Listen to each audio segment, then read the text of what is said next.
TSA confiscated my power bank mid-trip. Turns out it had been recalled and I had no idea. That got me thinking, how many other essentials in my bag were actually working against me? After 300+ flights, I've stopped packing 5 popular travel items. Here's what they are and what I pack instead. Number 1. Old power bank. I used to travel with the same Anchor power bank for years.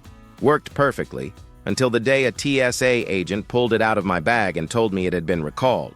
That model is now banned by several airlines. Here's what I didn't know. Older lithium-ion power banks lack the temperature monitoring systems that newer ones have. They're more likely to overheat, possibly catch fire. So TSA is cracking down hard. The rules: under 100 watt-hours, allowed, no problem. 100 to 160 watt-hours, requires airline approval. Over 160, banned completely. But even if your power bank meets those limits, if it's old, missing its watt-hour label, or doesn't show safety certifications, TSA can still confiscate it. What I pack now: a newer low-heat power bank with built-in temperature monitoring and clear safety markings. Check the label before you fly. Always carry on, never checked. Number 2. Cash. Cash used to feel practical. Now it's basically useless. Most airlines have gone completely contactless. You literally cannot buy anything with cash on board. Even that tiny snack box requires a card saved in the app. Airports are the same. Self-checkout kiosks everywhere, all card only. But here's the bigger reason I stopped carrying cash. If you lose it, it's gone forever. No protection, no tracking, no refunds. With a travel card, you get fraud protection, instant notifications, and the ability to lock your card from your phone if something looks sketchy. Plus, you earn points instead of handing over paper that does nothing for you. For international travel, I grab a small amount of local currency from an ATM after landing. That's it. Cards are accepted everywhere. ATMs give better exchange rates than airport counters, and a card with no foreign transaction fees keeps everything simple.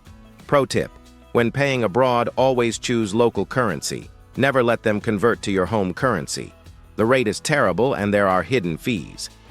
Number 3. Thick structured cases. I used to pack thick cases for electronics and makeup.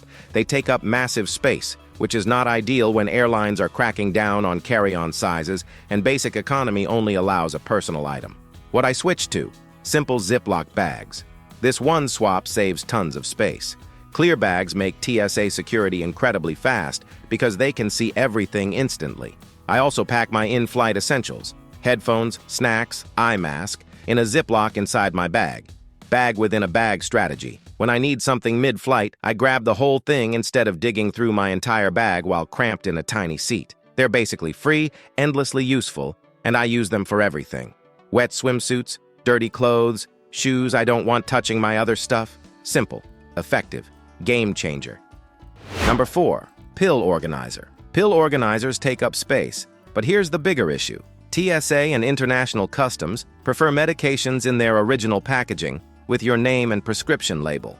While it's not mandatory for most medications, keeping prescriptions in original bottles can save you from extra screening and questioning. In some countries, they can confiscate pills if you can't prove what they are. Some common North American medications are highly restricted abroad. Sudafed, pseudoephedrine, and Adderall are legal in the US, but completely illegal in countries like Thailand. What I do now: keep everything in original bottles. It avoids serious issues at customs and makes security smoother. If you need to bring medications, double-check the country's restrictions before you fly. Number 5. Bulky neck pillow. Travel neck pillows take up tons of space and honestly aren't that comfortable. I skip them completely now and use something most newer planes already have: flexible headrests. They bend inward to cradle your head and actually do a better job than any bulky pillow I used to carry. My plain comfort setup: contoured eye mask that doesn't touch my eyelids. Bend the headrest wings to support my neck. Lift the secret button under the aisle armrest for more room. After takeoff, slide my bag behind my legs to stretch out. The bag only needs to stay under the seat for takeoff and landing. After that, it's yours to move. Simple, no extra gear needed, and way more comfortable than wrestling with a neck pillow. 5 items I stopped packing. 5 swaps that made travel faster, security smoother, and my bag lighter. The goal isn't to pack more stuff, it's to pack smarter. What's one travel essential you can't live without? Drop it in the comments. And if you found this helpful, hit subscribe. We've got more travel hacks every week. Safe travels. See you in the next one.